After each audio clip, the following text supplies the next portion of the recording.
जय हिंद। आज हम एक ऐसे महान व्यक्ति के बारे में बताएँगे, जिन्होंने भारत देश का सबसे बड़ा संविधान लिखा हो।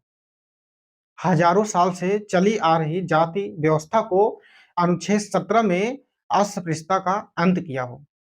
दलितों एवं सभी वर्ग की महिलाओं की अनुच्छेद 14 में समानता की बात कहा हो।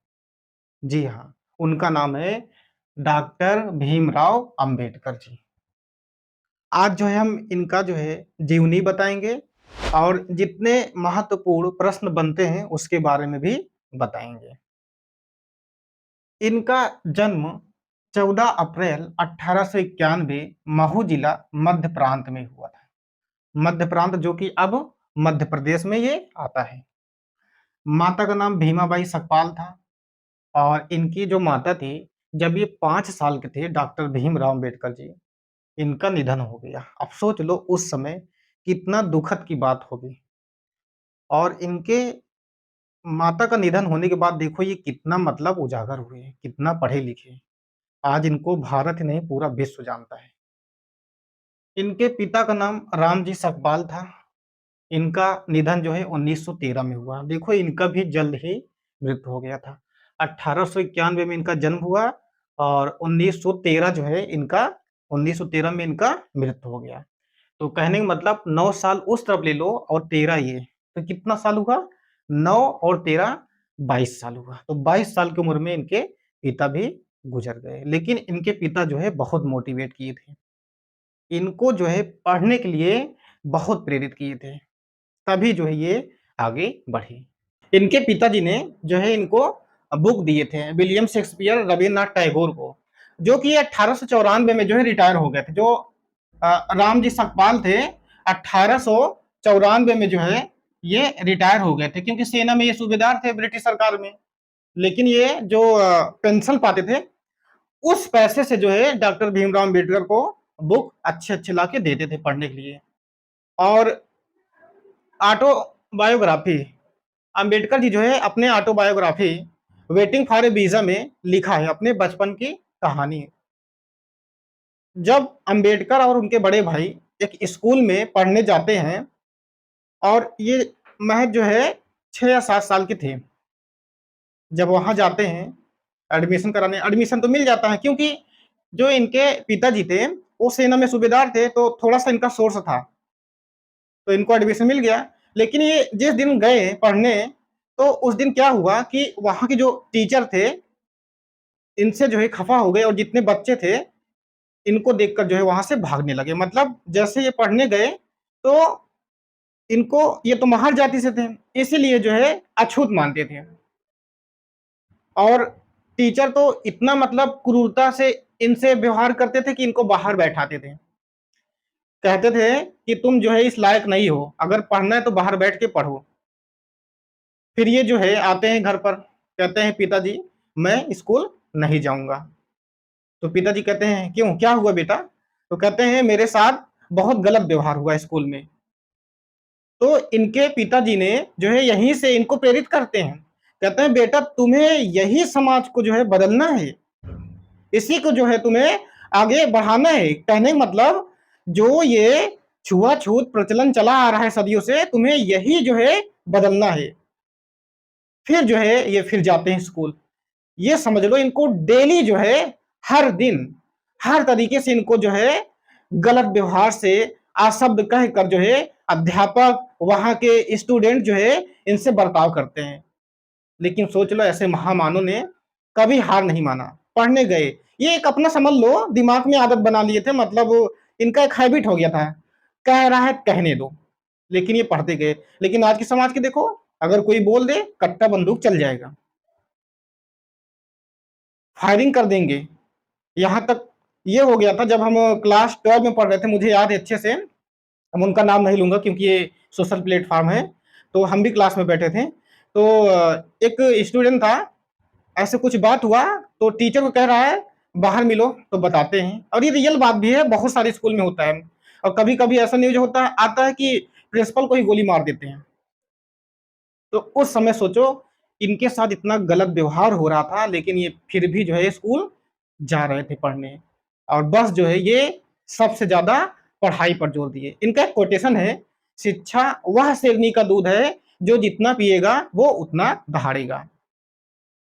तो सोच लो, अब जो है, अब ये पढ़ते गए, एक दिन क्या हुआ, मास्टर जी जो है वहां से एक प्रश्न पूछते हैं, सबसे पूछते हैं, कहते हैं 7 और 5 कितना होगा। उस क्लास में बैठे हुए किसी बच्चे को जो है इसका आंसर नहीं आ रहा था। तो भीमराव जो है बाहर से हाथ उठाते हैं, गुरुजी मैं इसका उत्तर बताऊं। तो गुरुजी कहते हैं नहीं, मैं तुम्हें पढ़ने के लिए दिया हूं, थोड़ा सा छूट तो तुम वहीं बैठो, तुम्हें बताने की जरूरत नहीं है। अब जो है वहां वो उसका उत्तर जानते हुए भी नहीं बता पाते हैं। क्यों? क्योंकि जो है वहां अछूतों को पढ़ने के लिए पूरा मना ही था, लेकिन अब वो इनके पिता सेना में सूबेदार थे, इसलिए इनको जो एडमिशन मिल गया था। और ये अपने autobiography waiting for a visa में लिखे हैं, गर्मियों के दिन में जब मुझे पानी प्यास लगता था, तो कभी कभी जब चपरासी, जिसे प्यून बोलते हैं इंग्लिश में, वो नहीं आते थे, मुझे पूरा दिन जो है बिना पानी के रहना पड़ता था। अब पानी भी पिलाते थे तो ऊपर डाल के, ठीक है, जैसे मटका उटका होता है, ऊपर से ऐसे छोड़ के पानी पिलाते थे। अब सोच लो, बस इनके मन में एक आग था, तूफान था पढ़ने के लिए, तभी ये जो है बहुत आगे गए। अब आते हैं, ये मैट्रिक पास करते हैं 1907 में, मैट्रिक की परीक्षा जो है पास करते हैं, अच्छे नंबर से टॉप करते हैं।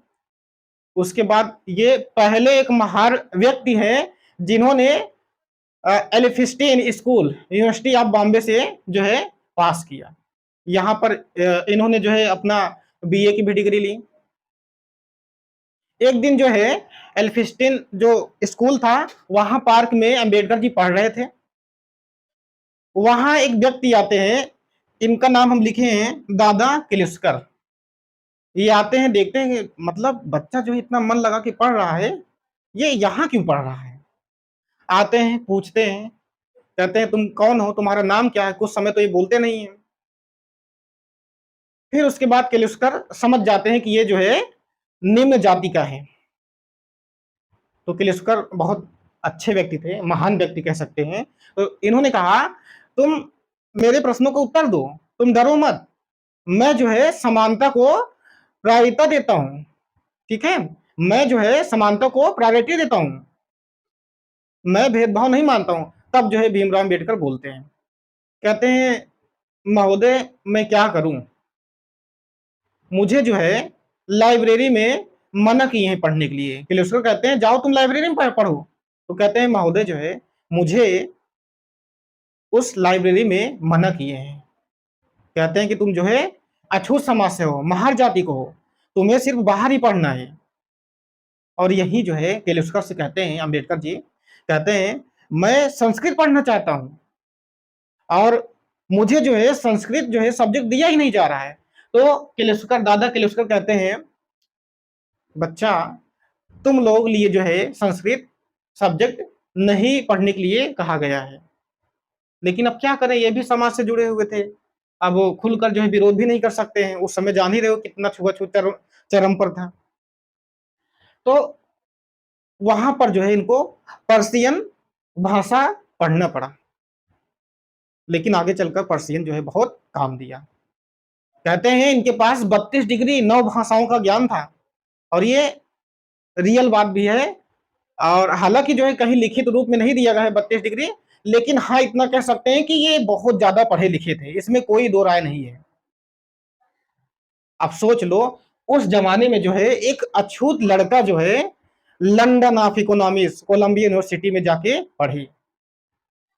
उस जाति का उस समय कोई भी बच्चा जो है सोच भी नहीं सकता है लंदन में पढ़ने के लिए, कोलंबिया यूनिवर्सिटी में पढ़ने के लिए। सोच लो, ऐसे महान व्यक्ति थे। लेकिन आज के देखो, जो कुछ लोग हैं, हम तो ये सोशल प्लेटफॉर्म में खुलकर यहाँ नहीं बोल सकते हैं, नहीं हमारे ऊपर भी धारा 295 है और 505 लग जाएगा, तो क्या मतलब है यहाँ नहीं बोल सकते हैं। कुछ लोग इनका विरोध करते हैं, इनका मूर्ति तोड़ते हैं। अरे पागल, मूर्ति के बारे में अगर देखा जाए ना, गौतम बुद्ध के बाद सबसे ज्यादा पूरे विश्व में डॉक्टर भीमराव अम्बेडकर जी का है। इनका बुक जो है waiting for a visa Columbia university में पढ़ा जाता है, जो कि विश्व के टॉप यूनिवर्सिटी में आते हैं। हमारे इंडिया में टॉप 100 में भी कोई आज के युग में कोई कॉलेज नहीं है। तो सोच लो, आज इनका जो लोकप्रियता है इतना बढ़ गया है जिसका कोई हद नहीं है। क्यों? क्योंकि ये शिक्षा के बल पर गए थे, इनको हर क्षेत्र में ज्ञान था। ठीक। अब जो है इनके पत्नी के बारे में बताते हैं। इनकी पत्नी जो है दो थी, ये दो शादी किए थे, एक रमाबाई से किए थे। रमाबाई के बारे में बताते हैं, ये बहुत जो है मोटिवेट किए, इनको प्रेरित किए। जब ये यूनिवर्सिटी पढ़ने गए थे कोलंबिया विश्वविद्यालय में, लेकिन उसके पहले थोड़ा इनका कहानी बताते हैं। दादा किर्लोस्कर ये महान व्यक्ति थे, और उसी पार्क में जो है गौतम बुद्ध की जो है अपनी खुद की लिखी हुई जीवनी दिए थे गौतम बुद्ध के बारे में। जीवनी क्या, उनका पूरा कहानी, वो पढ़कर बहुत प्रभावित हुए डॉक्टर साहब, डॉक्टर भीमराव अम्बेडकर। अब यही किर्लोस्कर हैं जिन्होंने सयाजी गायकवाड़, गायकवाड़ के सयाजी राव थे तृतीय, तो उनके पास जो है ये सिफारिश लेके गए, कहे बच्चा जो है पढ़ने में बहुत तेज है, इनको जो है स्कॉलरशिप के रूप में पैसा आर्थिक रूप से इनका मदद किया जाए। तो जो सयाजी राव थे कहते हैं ठीक है। तो इनको जो है भीमराव अंबेडकर को 25 रुपए पर मंथ, एक महीने में 25 रुपए भेजा जाता था। उस समय बहुत था 25 रुपए। और भीमराव अंबेडकर जो 1913 में गए थे कोलंबिया यूनिवर्सिटी, वहां पढ़ने गए थे, और 1913 से 1917 के बीच में पढ़े थे। और उसी बीच जो है प्रथम विश्व युद्ध चला था, द फर्स्ट वर्ल्ड वार। तो थोड़ा इकोनॉमिक में प्रॉब्लम आ गया था, लेकिन फिर भी जो है ये किसी तरह अपना एडजस्टमेंट कर लेते थे। अब यहाँ रमाबाई का देखो किरदार क्या है कि वो वहां गए हैं पढ़ने। इनके जो बेटे थे, कहा जाता है 4 बेटे थे, और 3 बेटे और एक बेटी थी। एकाएक करके जो है मृत्यु हो गया असमय। अब सोच लो, मतलब बस नॉर्मल ही बीमारी था, ज्यादा नहीं। तो क्या हुआ, इनके पास पैसे नहीं रहते थे, और ये उपला पाटती थी, मतलब जिसे बोलते हैं गांव में कंडी, और क्षेत्र में और जगह कुछ और कहते होंगे, हमारे यहाँ यही कहते हैं। तो वो पाट पाट कर जो अपना घर चलाती थी, और यहाँ तक कुछ पैसा बटोर कर वो बाबा साहब अम्बेडकर को भेज देती थी। सोच लो, ऐसे महान थे, धन्य हो रमाबाई। तो इनका जो है शादी 1906 में हुआ। ये महज जो है 8 वर्ष की थी, और बाबा साहब जो है उस समय 15 वर्ष के थे। अब ये जो है इनका शादी हो 1906 में, और 1935 में इनका मृत्यु हो गया। पहले तो एकाएक करके सभी बेटों का मृत्यु हो गया, उससे बाबा साहब बहुत ज्यादा टूट गए थे, और 1935 में इनका भी मृत्यु हो गया। अब सोच लो, 5 साल में इनकी मां का मृत्यु हुआ, 22 साल के जब थे इनके पिता की मृत्यु हुआ, और इनके जो बेटे थे एकाएक करके उनका भी मृत्यु हो गया। 1935 में इनके पहली पत्नी का भी मृत्यु हो गया। सोचो कैसे, मतलब अपने आप को कैसे शेप में ढाले होंगे, इतना मतलब इनके लाइफ में दुख ही दुख था, लेकिन फिर भी जो है ये पढ़ाई को अपना प्रायोरिटी दिए, प्राथमिकता दिए। अब जो है इनकी दूसरी पत्नी है सविता अम्बेडकर, जो कि ये ब्राह्मण थी, पंडित कहते हैं इस समाज में। तो ये काफी मतलब अच्छे घराने से थी, और बहुत ज्यादा पढ़ी लिखी थी। इनका पहले जो है शारदा नाम था, ये डॉक्टर भी थी। ठीक। ये ऐसा कहा जाता है जो इनका शादी हुआ था सविता अम्बेडकर के साथ, ये जाति व्यवस्था को खत्म करने के लिए किया गया था। हालांकि अब जो हो, अब खुलकर जो है सब जगह नहीं लिखा गया है। तो ये सविता, जो सविता अम्बेडकर थी, 1948 में जो है इनके साथ शादी हुआ था। ये अब जो है दादा किर्लोस्कर की भी कहानी बताती है। नवल जो है इनके लाइफ लॉन्ग जो है ये बहुत क्लोज फ्रेंड थे। ये भी जो है इनके लाइफ में जो है बहुत प्रेरित किए पढ़ने के लिए हर चीज। मतलब ये समझ लो, एक होता है ना कि लाइफ में एक मित्र या फ्रेंड रहना चाहिए, तो ये जो है अच्छा किरदार ये भी निभाए थे भीमराव अंबेडकर के बारे में। अब देखो, जब ये इतना सब पढ़ लिए, कोलंबिया यूनिवर्सिटी से 4 साल लगभग पढ़कर जब आए यहाँ पर, तो सयाजी राव से वादा किए थे कि जो आप कहोगे वही करूंगा। तो इनके अंडर में जो पढ़ने जाता था, तो इन्हीं की कही हुई बातें जो है सुनता था, मतलब इन्हीं की कही हुई, जो ये जिस पद पे नौकरी लगवाते थे वही करना पड़ता था। अब भीमराव अंबेडकर जी आए 1917 में, और यहाँ एक कहानी और इंटरेस्टिंग बता दे रहे हैं, याद आ गया। 1917 में जब ये आ रहे थे तो यहाँ अफवाह उड़ा दिए कि बाबा साहब जो है समुद्र में डूब गए, मतलब एक पनडुब्बी आ रहा था ना, उसी में बैठे डूब गए। लेकिन ऐसा नहीं था। वो जो जर्मन पनडुब्बी था उसमें बाबा साहब का जो है हजारों किताब जो है उसमें डूब गया था। और इनके लाइब्रेरी में, इनके जो व्यक्तिगत पर्सनल लाइब्रेरी था उसमें 50,000 बुक थे। और ये रोज जो है कम से कम ये 18 घंटा पढ़ते थे। इन्होंने अपने autobiography waiting for a visa में लिखा है।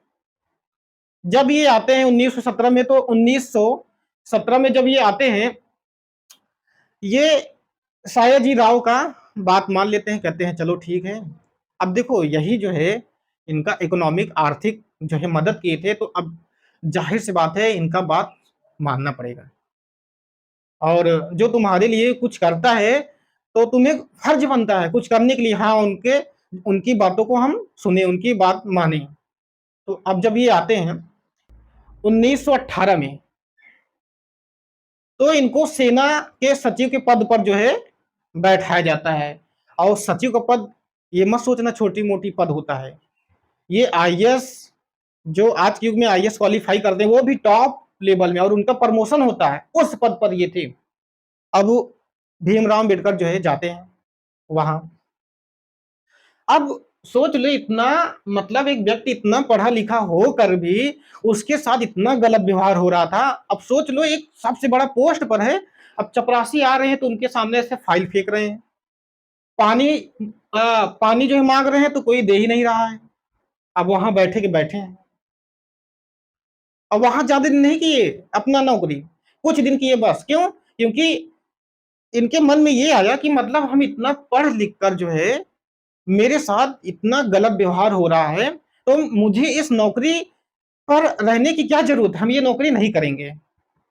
तो ये इस्तीफा दे देते हैं, छोड़ देते हैं पढ़ाना।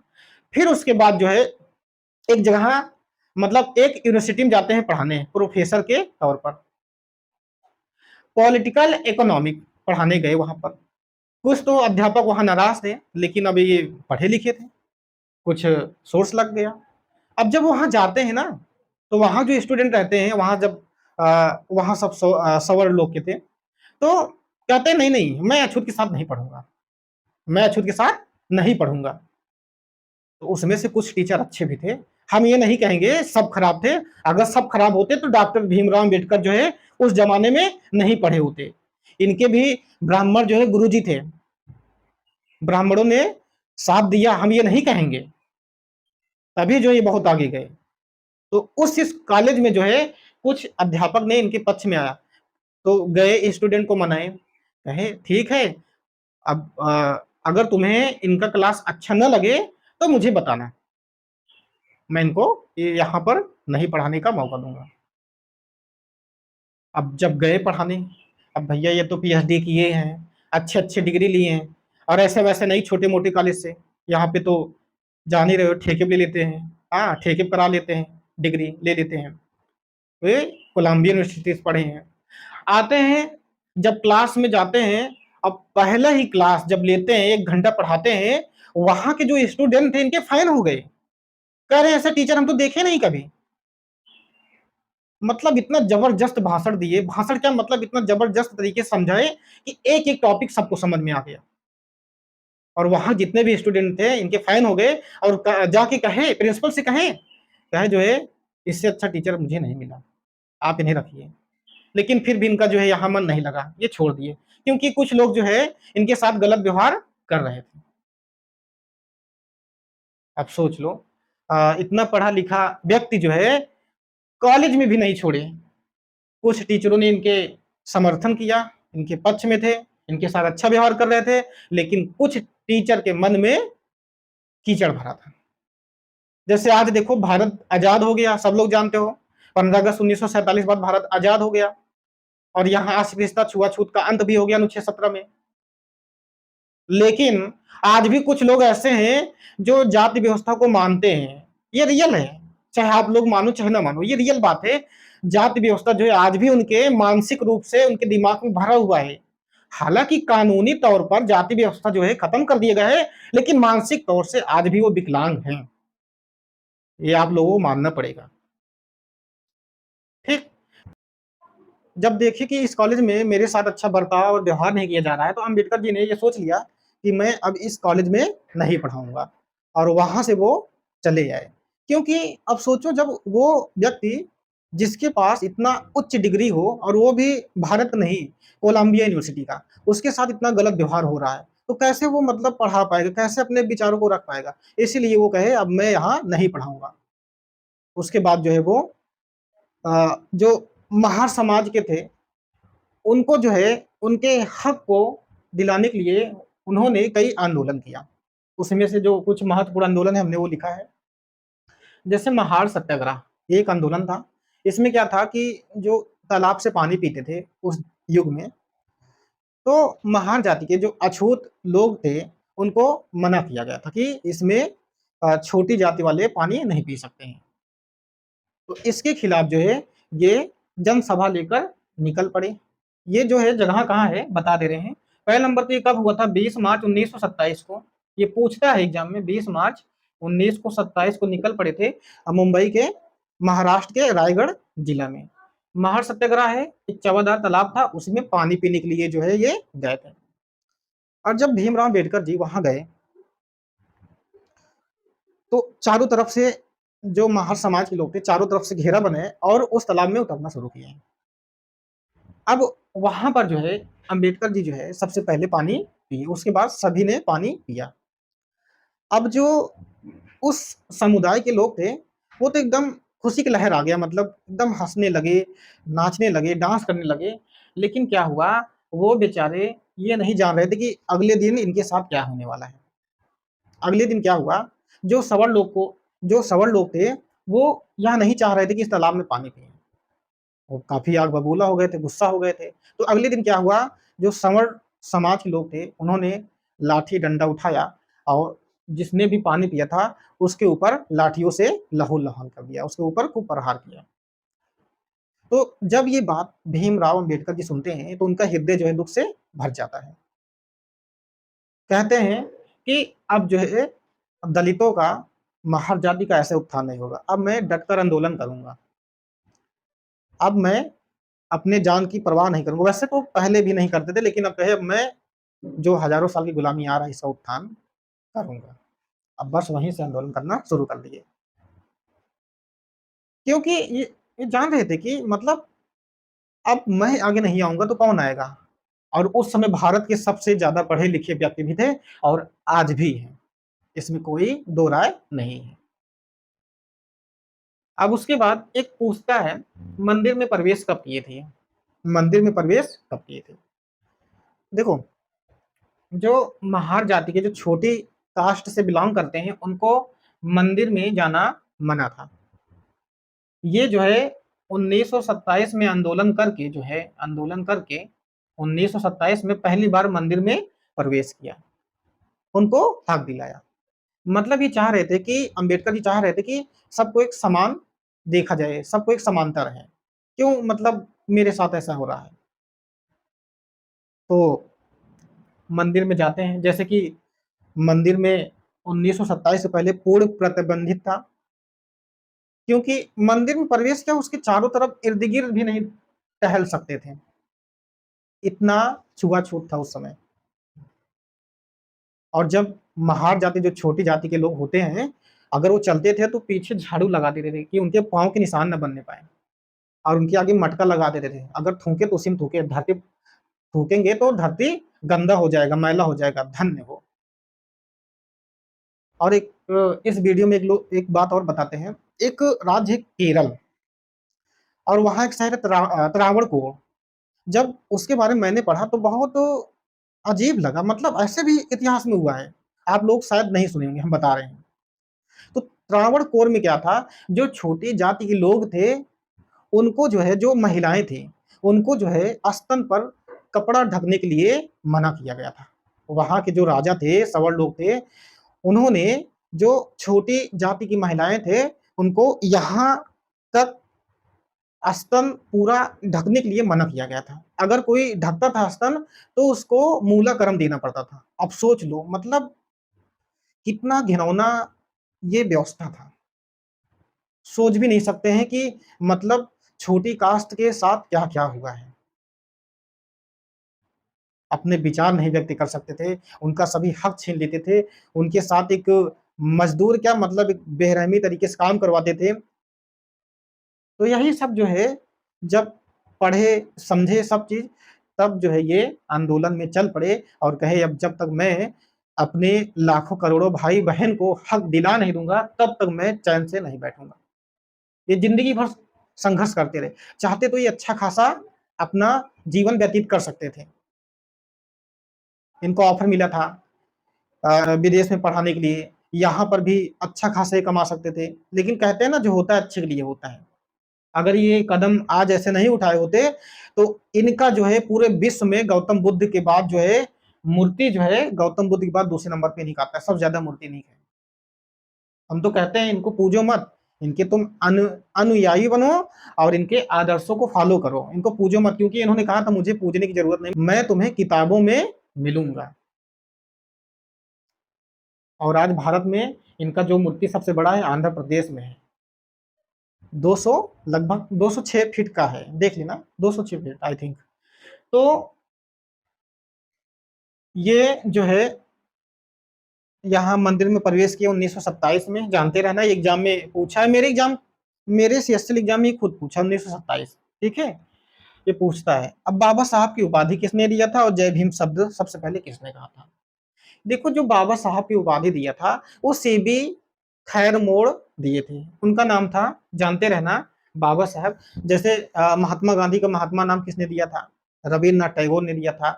और सरदार वल्लभ भाई पटेल को सरदार की उपाधि किसने दिया था? बारदोली आंदोलन हुआ था, वहां की महिलाओं ने दिया था। वैसे ही पहले इनका डॉक्टर भीमराव अम्बेडकर नाम था, तो बाबा साहब की उपाधि किसने दिया था? सीबी खैर मोड़ ने दिया था। कौन दिया था? सीबी खैर मोड़ ने दिया था, लिख दे रहे हैं नाम, जानते रहना। सीबी खैर मोड़, खैर मोड़, ये भी जानते रहना कब दिए थे? ये सितंबर 1927 में दिए थे। जब इनका देखे कि मतलब ये हाँ अब जो है महार जाति जो छोटी जाति हैं इनके लिए जो है ये अच्छा काम कर रहे हैं, तो इनको जो है बाबा की उपाधि दे दी है। जो अच्छा काम करता है उनको उपाधि कोई ना कोई मिल जाता है, चाहे क्रिकेटर जगत का ले लो, चाहे किसी नेता का ले लो, जो अच्छा काम करता है उनको एक उपाधि दिया जाता है। अब एक शब्द ये भी जानते रहना, जय भीम सबसे पहले किसने कहा था? और जय जय भीम का मतलब क्या होता है? देखो जय भीम का मतलब होता है भीम की विजय हो, भीम की जीत हो। तो जय भीम शब्द जो है सबसे पहले बाबू हरदास ने कहा था। किसने कहा था? बाबू हरदास ने कहा था। इस तरफ से लिखें, बाबू हरदास ने, जानते रहना। बहरहाल ये एग्जाम में नहीं पूछता है, लेकिन जो इसके अनुयायी हैं डॉक्टर भीमराव अम्बेडकर के, जानते रहना। जय भीम शब्द का जो शब्द सबसे पहले दिया था बाबू हरदास ने दिया था। और कब दिया था? 1935 में ये शब्द दिया गया था। तब से जय भीम बोले जाने लगा और ये बहुत लोग पॉपुलर भी हो गया, ठीक है, ये लोकप्रिय भी हो गया है।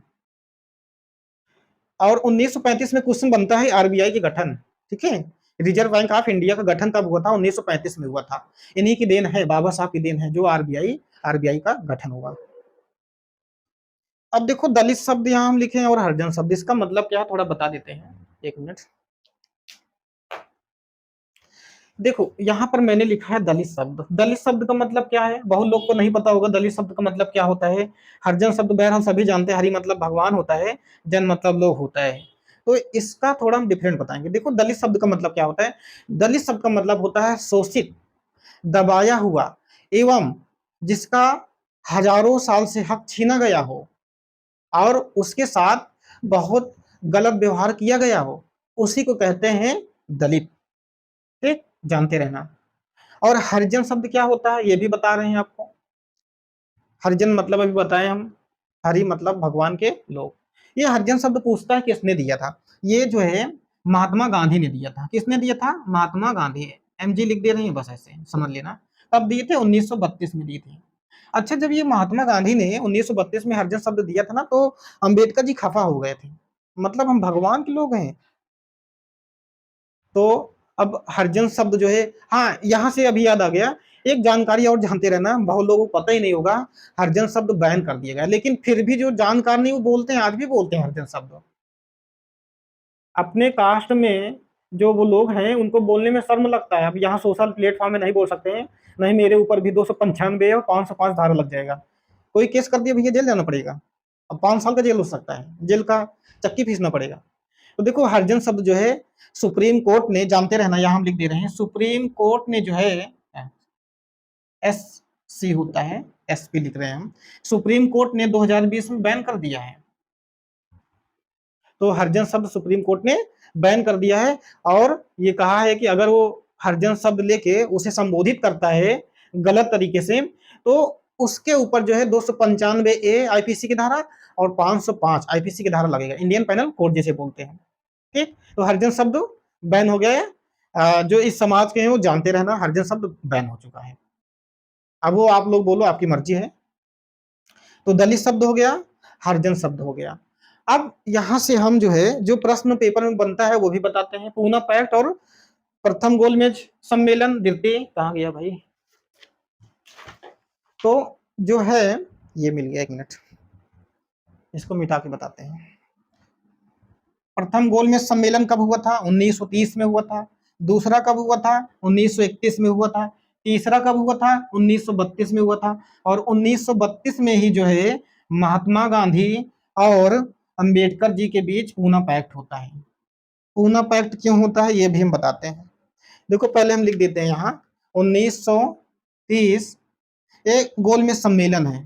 ठीक, गोलमेज लिख दे रहे हैं बस ऐसे, गोलमेज। अब गोलमेज कहाँ हुआ था? ये हुआ था जो है लंदन में हुआ था। गोल गोल मेज था, गोलाकार, तो उसी के चारों तरफ जो है बड़े बड़े लीडर वहां बैठते थे और वहीं पर जो है भारत का संविधानिक, एक तरीके से कह सकते हो भारत का संविधान भी वहां लिखा जा रहा था, उनके हक के बारे में बात वहां रखी जा रही थी। तो गोलमेज सम्मेलन, गोलमेज सम्मेलन 1930 में हुआ था पहला, दूसरा 1931 में और तीसरा 1932 में। ये बहुत इंपॉर्टेंट एग्जाम में कई बार पूछा है गोलमेज सम्मेलन। लेकिन यहां से ये जानते रहना जो डॉक्टर भीमराव अंबेडकर थे वो तीन के तीनों गोलमेज सम्मेलन में भाग लिए थे, तीनों गोलमेज सम्मेलन में भाग लिए थे। और एक प्रश्न पूछता है कि महात्मा गांधी ने किस सम्मेलन में भाग लिया था, किस गोलमेज सम्मेलन में भाग लिया था? वो दूसरे सम्मेलन में, एमजी, एमजी मतलब महात्मा गांधी। तो महात्मा गांधी जो है दूसरे सम्मेलन में भाग लिए थे।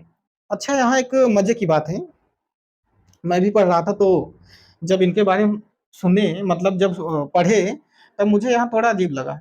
तो जब दूसरे गोलमेज सम्मेलन में गए थे महात्मा गांधी, सबका तो निर्वाचन, जो निर्वाचन क्षेत्र था वो अलग अलग बनाया गया था, जैसे पार्लियामेंट सुधार आया था मुस्लिम के लिए अलग।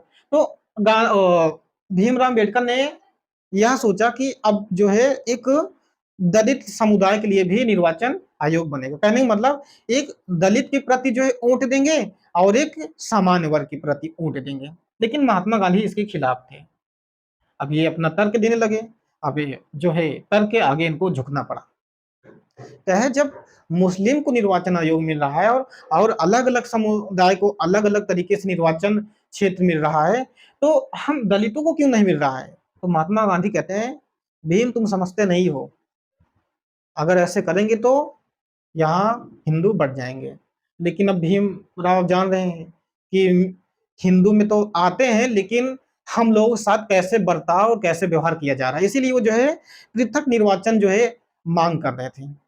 हालांकि ऐसा नहीं हुआ, लेकिन बाद में अब यहाँ से क्वेश्चन बनता है पूना पैक्ट।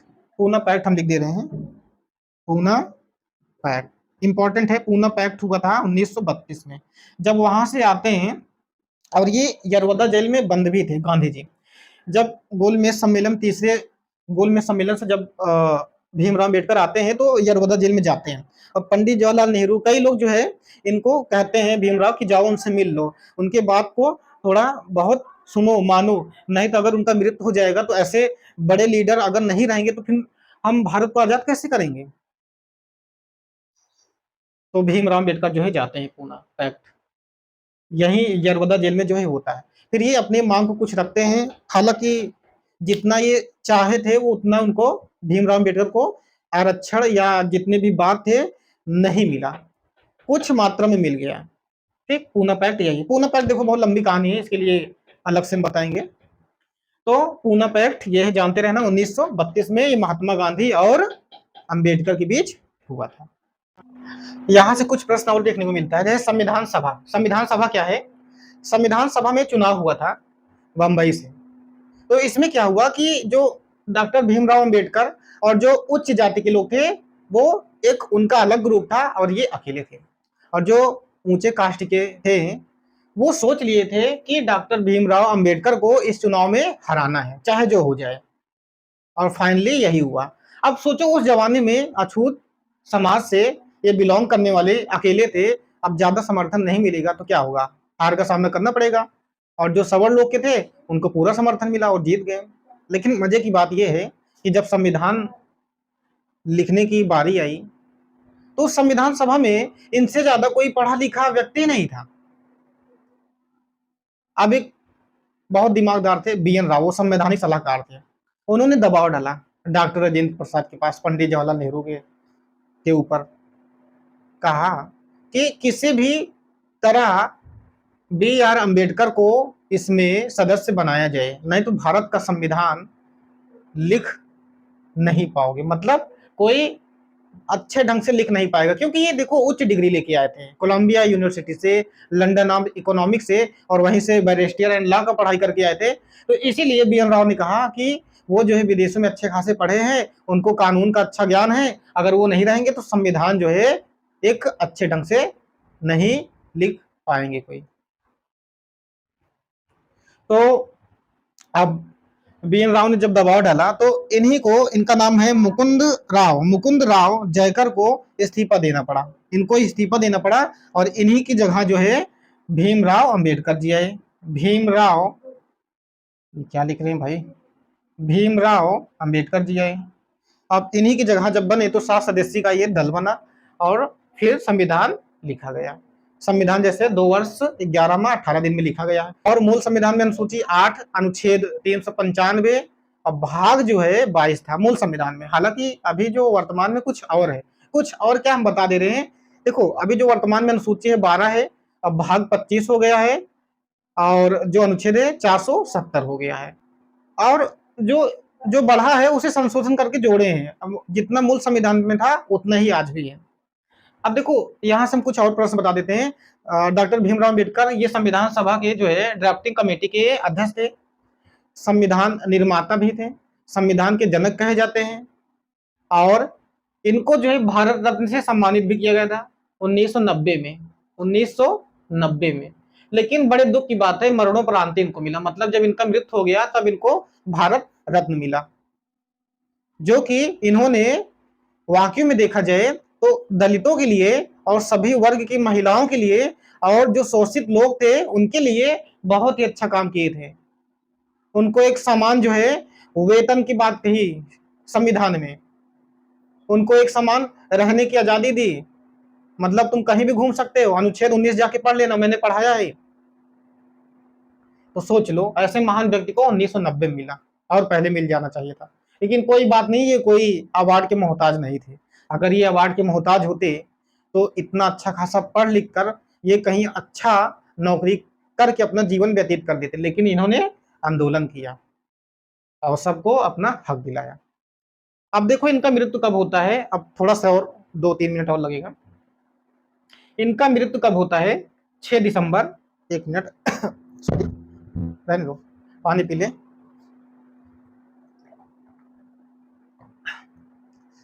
गला बैठ जा रहा है बोलते बोलते। एक्चुअली बात क्या है ना कि आज खाना कम खाए हैं इसलिए कोई बात नहीं, समझते रहना।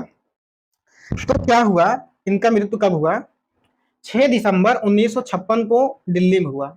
जन्म 14 अप्रैल 1891 में महू मध्य प्रदेश में हुआ था। मत और मृत्यु कहाँ हुआ था, दिल्ली में हुआ था 6 दिसंबर 1956 को। देखो बौद्ध धर्म में ये देखो, पहले तो ये हिंदू धर्म में थे, लेकिन इन्होंने कहा था मैं तो पैदा हुआ हूं हिंदू में, इसमें मेरा कोई बस नहीं था, लेकिन मैं मरूंगा तो इसमें मेरा बस है। कहने मतलब ये जब मृत्यु को प्राप्त किए उसके 2 महीना ठीक पहले बौद्ध धर्म अपना लिए थे, और इनके साथ साथ लगभग 5 लाख लोग ने भी बौद्ध धर्म अपनाया था। और 6 दिसंबर 1956 को दिल्ली में ये जो है सो रहे थे और सोते सोते ही इनका निधन हो गया। इनका निधन डायबिटीज एक बीमारी हो गया था, जिसे हिंदी में बोलते हैं मधुमेह रोग। तो वो शायद ज्यादा बढ़ गया था इसीलिए जो है इनका मृत्यु हो गया। एक महत्वपूर्ण जानकारी और बताता हूँ, हिंदू कोड बिल। देखो हिंदू कोड बिल क्या है, इसके बारे में मैं थोड़ा बताता हूँ, क्योंकि हिंदू कोड बिल से बहुत जो है आज़ादी मिला। देखो इसमें क्या-क्या बात कही गई, कुछ बात हम बताएँगे, उसके बाद अपने वीडियो को द एंड करेंगे। इसमें यह बात कही गई है कि किसी भी जाति का, किसी भी धर्म का कोई भी लड़का हो या लड़की हो, शादी अपनी इच्छानुसार कर सकता है। उस पर जो है कानूनी तौर पर कोई भी जो है दंडित नहीं किया जाएगा, मतलब कानून उसे दंडित नहीं करेगा। और इसमें जो है यह भी बात कहा गया है कि एक महिला चाहे एक पुरुष एक शादी कर सकता है, उसके अलावा दूसरा शादी नहीं कर सकता है। अगर वो दूसरा शादी करता है, तो उसके ऊपर कानूनी कार्रवाई होगा। और देखो इसमें जो है हिंदू हिंदू कोड बिल में महिलाओं को पुरुषों के समान जो है कानून का अधिकार दिया गया है, मतलब जितना उनको दंड किया जाएगा उतना ही पुरुषों को भी किया जाएगा। अब इसमें हिंदू कोड बिल में और एक बात कहा गया कि अगर पिता का मृत्यु होता है, जो पुत्र आपस में बाँट लेते हैं पैसा, ज़मीन, तो उसमें पुत्री का भी हिस्सा होना चाहिए, मतलब रहता है, लेकिन उनका शादी हो जाता है या कुँवारी रहती है, उन लोगों को ये हक नहीं पता रहता है और वो लेते भी नहीं है मतलब अपना हक, लेकिन उन लोगों का भी हिस्सा है। अब देखो इसमें हिंदू कोड बिल में ये कहा गया कि कोई भी विधवा हो, वो अगर उसका पति मर गया तो दोबारा शादी कर सकता है। इसमें ये भी बात कहा गया है कि अगर कोई भी महिला, मान लो वो पुलिस विभाग में है और वो जो है अ, उसके पेट में बच्चा है या प्रेग्नेंट है, तो 6 महीने के लिए उसको जो है अवकाश दिया जाता है और जो 6 महीना अवकाश पे रहती हैं, छुट्टी पे रहती हैं, उनको 6 महीना फ्री में जो है सैलरी भी दिया जाता है, वेतन दिया जाता है। हिंदू कोड बिल ये है। अगर आप लोगों को जो हम ये जानकारी दिए हैं और ये वीडियो देखकर आप लोगों को अच्छा लगा हो, तो आप लोग प्लीज़ इससे जो है इस वीडियो को आप लोग ज़्यादा से ज़्यादा शेयर करना और सबसे पहले काम करना कि सब्सक्राइब करना और बेल आइकन पर प्रेस करना। लाइक, कमेंट भी करना। जय भीम, जय संविधान, जय हिंद।